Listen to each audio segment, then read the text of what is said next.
Hello friends, स्वागत है आपका। अभिनंदन है मेरे यूट्यूब चैनल अटल लाइफ कंसल्टिंग में। हर बार की तरह दोस्तों इस बार भी नया इन्फॉर्मेशन आपके लिए लाया हूं। दोस्तों, आज जिस तरह से इंसान का हेल्थ लगातार गिरता जा रहा है, उसी तरह से मिट्टी का हेल्थ भी लगातार गिरता जा रहा है। मिट्टी के स्वास्थ्य को सुधारने के लिए एकमात्र तरीका जैविक खेती ही है। हमारे पूर्वज भी तो जैविक खेती ही करते थे। केमिकल फार्मिंग, रासायनिक खेती तो बात की बात है। हरित क्रांति जब से आई, रासायनिक खेती की बहुतायत बढ़ी। लेकिन दोस्तों, क्या आपको पता है कि आज मिट्टी जिस गति से बंजर होती जा रही है, वो हम सब के लिए चिंता का विषय है। आपको पता है कि आज 80% आबादी भारत की कृषि पर निर्भर है। रोजगार कृषि पर निर्भर है। सारा सिस्टम, इकोसिस्टम, इकोनॉमिकल सिस्टम, सब कुछ भारत की धरती पर, भारत की कृषि योग्य मिट्टी पर निर्भर है। और वही मिट्टी कठोर होती जा रही है, बंजर होती जा रही है। आपको बता दूं दोस्तों, माननीय नरेंद्र मोदी जी ने, हमारे माननीय प्रधानमंत्री ने भी इस पर चिंता जाहिर किया है। उन्होंने कहा है कि आज हमको जैविक खेती की आवश्यकता है। उन्होंने भी बताया कि लगातार ये बंजर होती जमीन हम सब के लिए चिंता का विषय है। उसके कई कारण हो सकते हैं साथियों, उसमें से एक प्रमुख कारण जैविक खेती है। उन्होंने बजट जब पेश किया जुलाई में, पिछले जुलाई में, तो उन्होंने ये बात रखी है कि रासायनिक खेती को धीरे धीरे घटाना होगा, जैविक खेती को बढ़ाना होगा। उन्होंने ये भी कहा कि अगले 2 वर्षों में 1 करोड़ किसानों को जैविक खेती की जानकारी दी जाएगी। ऐसे स्थिति में कोई किसान जो जैविक खेती अपना रहा हो, निश्चित रूप से वो प्रेरणा का स्रोत है। और जैविक खेती के माध्यम से अच्छा उत्पादन भी ले रहा हो, अच्छा संदेश भी दे रहा हो, सबके लिए यह संदेश का विषय हो सकता है। तो आइए दोस्तों, आज मैं एक गांव में खड़ा हूं, एक खेत में खड़ा हूं, जहां पर मैं इस खेत के मालिक, इस खेत के किसान से मिलवाने वाला हूं। तो आइए मैं ऐसे जागरूक किसान को मिलवाता हूं जिन्होंने एक मिसाल कायम की है, जो लोगों के लिए एक उदाहरण हो सकता है। आइए, वेलकम वेलकम किसान भाई। जी सर। आप अपना परिचय बताएंगे सर? सर, मेरा नाम शेष नारायण यादव है, जो कि मैं पेंड्रा का निवासी हूँ और जिला गरियाबंद का है। भैया, आपने जो खेती की शुरुआत की, उसको आपने अपनाया, तो ये आपको जैविक खेती की ओर आने का अवसर कैसे मिला? कैसे आप रासायनिक खेती को आप छोड़ पाए? क्योंकि आज लोग ज्यादा से ज्यादा उत्पादन करना चाहते हैं और लोगों को लगता है कि हम रासायनिक खेती करेंगे तब ज्यादा उत्पादन होगा, लेकिन आपने ऐसे दौर में जैविक खेती को अपनाया, इसका कारण क्या है? सर, वो रासायनिक खेती करता था ना, तो ज्यादा बीमारी वगैरह कुछ प्रॉब्लम होता था और बहुत ज्यादा दवाई छींटना पड़ता था, तो ज्यादा परेशानी होता था। बार बार 15 दिन में, 10 दिन में छिड़काव करना पड़ता था। तो मेरे को रावणडिगी में रुपेश यहाँ गार्डन गोल्डा के बारे में बताया, तो मैं गार्डन गोल्डा को डाला। उसमें थोड़ा फर्क महसूस हुआ। उसके बाद धीरे धीरे पूरे ये जैविक खेती के लिए पूरा A to Z उन्होंने बताया, तो मैं उसका यूज किया पूरा। जी, शुरुआत में जब आप जैविक खेती अपनाए तो कई मुश्किलें आई होंगी, मुश्किलों का सामना करना पड़ा होगा। ऐसी स्थिति में जैविक खेती पर आपके परिवार का, समाज का कैसा रिस्पांस था? सर, मेरे को माँ बोलती थी कि और कहाँ से दवाई ला रहे हो, वहाँ तो उधारी में भी दे देता है, और आप दूसरे जगह से ला रहे हो, कहाँ मिलेगा, आज देगा कल भाग जाएगा, ऐसे बोलती थी मेरी माँ। जी, आप मतलब रासायनिक जो उर्वरक है, रासायनिक खाद है, वो उधारी में मिल जाता है। ये एक सुविधा जरूर मिलता है, लेकिन आपके मिट्टी को कठोर करने में उसकी बड़ी भूमिका है, कीटनाशकों की बड़ी भूमिका है। ऐसे स्थिति में जैविक खाद जब हम खरीदना चाहते हैं तो आज के दौर में नगद लेना पड़ता है। ये एक समस्या जरूर है, मगर आप कौन कौन से जैविक तरीकों का इस्तेमाल किया, कौन कौन से जैविक उर्वरकों का, जैविक खादों का आपने इस्तेमाल किया, जिसको आप अपना कर बेहतर खेती और अच्छा उत्पादन ले पा रहे हैं? सर मैं पहले माँ बहुत टोकी शुरू शुरू में, उसके बाद मैं एक बार ट्राई करके देखता हूँ ऐसे बोला, तो अपने मन से ट्राई किया और पहले सॉइल हेल्थ का प्रयोग किया। उसके बाद यहाँ से शुरुआत सर। सर पहले मैं हरीश संजीवनी का सॉइल हेल्थ को मिट्टी के साथ डाला था जी, और उसके बाद गार्डन गोल्ड को। अच्छा, ये गार्डन गोल्ड है जी और ये सॉइल हेल्थ है जी ये गार्डन गोल्ड है। ठीक, मिट्टी में मिला के आपने डाला इसको? जी ठीक है, ऐसी पूरा 1 एकड़ में आपने छिड़काव कर दिया? जी, दोनों को मिलाकर अच्छी जी जी, बढ़िया।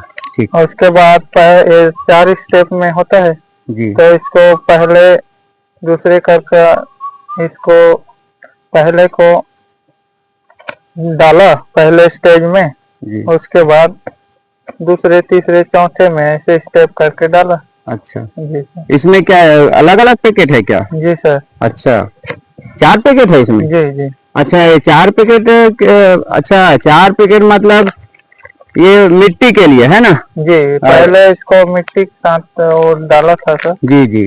उसके बाद इसको जैसे जैसे उसका उम्र बढ़ता गया, जी, उसके बाद ये स्प्रे किया इसको सर। अच्छा अच्छा, उसके बाद फिर ये डाले? ये डाले। अच्छा, और उसके बाद लास्ट डोज ये है सर। अच्छा अच्छा जी। लास्ट में। अच्छा, ये तो जादू का पिटारा है शेष जी, है ना? ये जादू का पिटारा है, चाचा जादू यहाँ से निकलता है। अच्छा अच्छा, ये तो इसमें कागज भी है ये।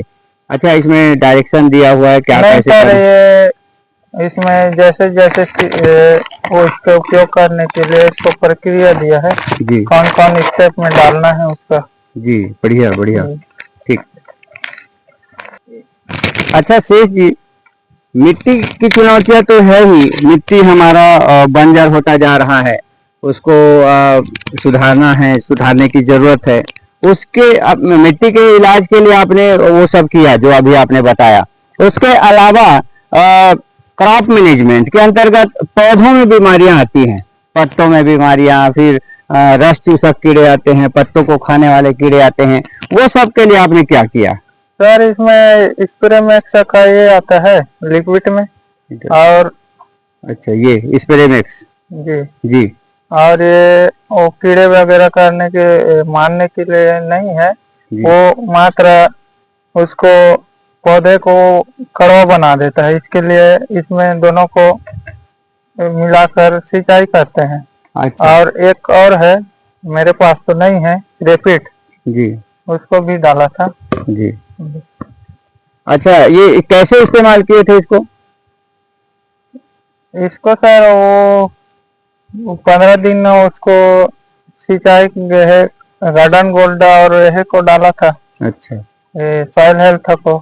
उसके बाद 15 दिन के बाद इसको सिंचाई कर दिए थे जी, दोनों को जी। इसमें एमएल दिया है ये सिंचाई करने के लिए। अच्छा, इसमें पूरा दिया हुआ है, लिखा हुआ, हिंदी में भी लिखा हुआ है दोस्तों, आराम से इसको पढ़ के आप समझ सकते हैं। इसमें भी हिंदी में लिखा हुआ है, ये खास बात है ना शेष जी? बहुत अच्छा। शेष जी, आप ये जैविक खेती का अचानक इतने व्यापक पैमाने पे तो शुरू नहीं किए होंगे, पहले आपने इसको कहाँ पर अप्लाई किया? पहला फसल आपका क्या था जिसमें आपने जैविक खेतों को, जैविक उर्वरकों को डाला? पहले सर मैं गार्डन गोल्ड का ही यूज किया था। अच्छा, बाड़ी में। जी जी। उसके बाद धीरे धीरे मुझे जिसके पास से गार्डन गोल्ड लाया था, उसी के पास से मुझे जानकारी मिला कि इसको खेत में भी सिंचाई कर सकते हैं, तो इसका पूरा A to Z इसका प्रक्रिया मिलता है ऐसे बोला था, तो मैं चलो एक बार इसको ट्राई कर लूं ऐसे सोचा। अच्छा अच्छा, मतलब ये जो आप जो अभी दिखा रहे थे जैविक खाद और जो बेसल है, plus soil management, crop management, water management, ये सारी चीजों को सभी फसलों पे डाल सकते हैं, है ना? जी जी। सब्जी पे भी, मक्का पे, गेहूं पे, धान पे, सभी में बराबर अप्लाई होता है ये ना? तो मक्का का अलग आता है सर, उसका जो हरी संजीवनी का 4 स्टेप वाला, जी उसका धान के लिए अलग आता है, और गन्ना है जैसे, और मक्का के लिए अलग आता है। बहुत अच्छा सर। अच्छा, आज लोग जब अंधाधुंध रासायनिक खेती कर रहे हैं, कीटनाशकों का उपयोग कर रहे हैं और घास के लिए नींदानाशक का उपयोग कर रहे हैं, यही सब तो कारण है मिट्टी के बंजरता का, मिट्टी के कठोरता का। ऐसे दौर में जब आप जैविक खेती अपना रहे हैं, क्या आप उत्पादन पर नुकसान नजर आता है या उत्पादन आपका ठीक आ रहा है या उत्पादन बेहतर आ रहा है? नहीं सर, वो रासायनिक तो जरूर डालते हैं, लेकिन उत्पादन तो आता है जरूर, लेकिन धीरे धीरे उसका डोज ज्यादा बढ़ जाता है, मिट्टी एडिक्ट होने लगता है। हाँ सर। जी जैसे फसल में इस बार 2 बोरी यूरिया डालेंगे, जी डाले थे, तो अगले बार 4 बोरी डालना पड़ेगा, ऐसे ऐसे बढ़ते जाता है। जी और इसमें क्या है, जैविक है जी तो डालना तो उतना ही पड़ेगा, लेकिन धीरे धीरे कम भी हो सकता है। जी जी। तो इससे कुल मिला के किसान का लागत जो रासायनिक खेती में बढ़ता जा रहा था, अगर जैविक खेती अपनाते हैं तो घटता जाएगा। जी जी, बहुत अच्छा संदेश है युवाओं के लिए। शेष भाई, आप आज जो युवा किसान हैं, जो किसानी के माध्यम से आगे बढ़ना चाहते हैं, उनके लिए आप क्या संदेश देना चाहेंगे? जरूर सर, आप रासायनिक को थोड़ी थोड़ी कम कीजिए और जैविक की तरफ बढ़िए आगे। क्या है, रासायनिक का डोज तो उतना ज्यादा बढ़ते जाता है, खर्च भी ज्यादा बढ़ता जाता है।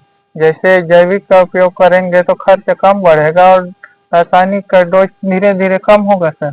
जी, कुल मिला के साथियों, अभी जो हमने आज मुलाकात की किसान भाई से, जो जागरूक किसान हैं, सफल कृषक हैं और जो जैविक खेती के माध्यम से सफल कृषक हैं, उनसे जब आज हमने मुलाकात की तो निश्चित रूप से हमारे व्यूअर्स के लिए ये सक्सेस मंत्र है कि आप जैविक खेती करके, जैविक खेती को फॉलो करके आप भी एक बेहतर कृषक, जागरूक कृषक और लोगों को प्रेरणा देने वाले कृषक के श्रेणी में आ जाएंगे।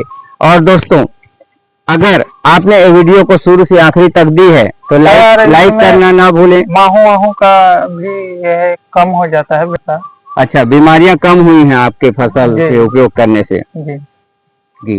तो दोस्तों, ये चैनल में आज हमने जो मुलाकात की है किसान भाई से, सुदूरवर्ती गांव गरियाबंद का एक गांव है पेंड्रा, जो रावण डिग्गी के पास है, वहां इस कृषक से मिलने के बाद निश्चित रूप से ये वीडियो आपके लिए इंफॉर्मेटिव लगा होगा। अगर आपके काम का वीडियो लगा तो निश्चित रूप से लाइक करें, सब्सक्राइब करें। दोस्तों, आज मेरे चैनल पर 83 सब्सक्राइबर हो चुके हैं।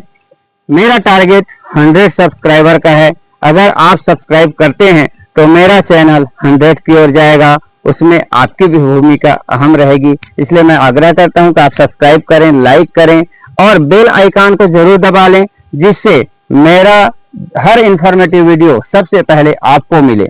दोस्तों, इस वीडियो से ज्यादा शेयर करें ताकि लोग जैविक खेती अपनाएं और भारत की भूमि को बंजर होने से बचाएं। वैज्ञानिक बता रहे हैं कि अगर जिस गति से रासायनिक खेती की जा रही है, जिस गति से रासायनिक उर्वरकों, कीटनाशकों और निंदानाशकों का उपयोग हो रहा है, ये गति अगर चलता रहा तो अगले 5-10 सालों में हमारी मिट्टी तो बंजर होगी ही, कैंसर जैसी गंभीर बीमारियों की संख्या बढ़ती ही जा रही है।